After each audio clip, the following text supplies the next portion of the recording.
Hello students, I'm coming to you from my backyard and my strange work of art back there. I thought that might sort of hypnotize you while I lecture to you for a little bit. Today we are starting our discussion on theater. So I wanted to make a video giving you a brief overview of the history of theater. I won't take too long. And I also wanted to basically talk to you about how reading plays is a bit different than reading prose and reading poetry. So let's get into it.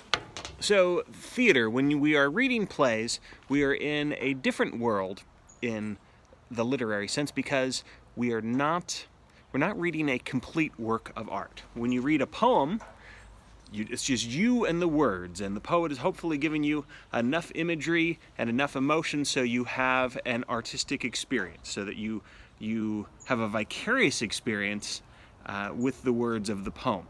Same thing with the story.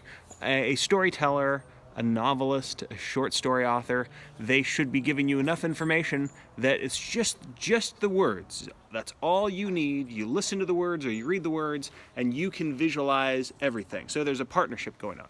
Now when you're reading a play, it's a bit like that, but the main difference is that a play, if we're talking about a play in the sense of a work that is going to be performed on stage, a play is just really a skeletal outline of a work of art. It's not complete because that play needs to have a director that interprets the words and actors that interpret and perform the words of the characters, and a set designer and a lighting designer and a costume designer and a large number of other things.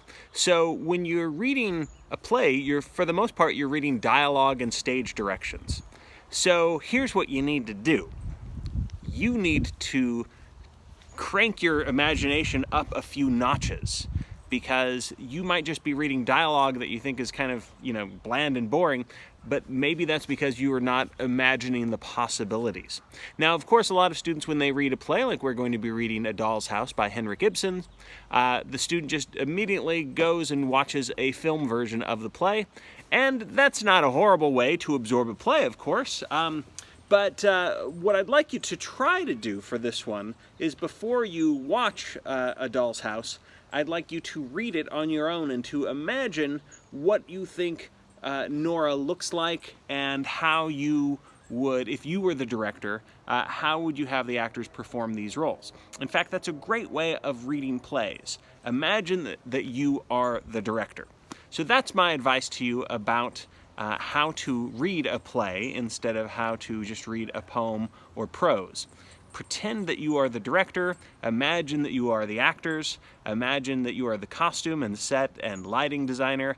How would you bring this play to life? All right, so that's my tip. Here's what I want to talk about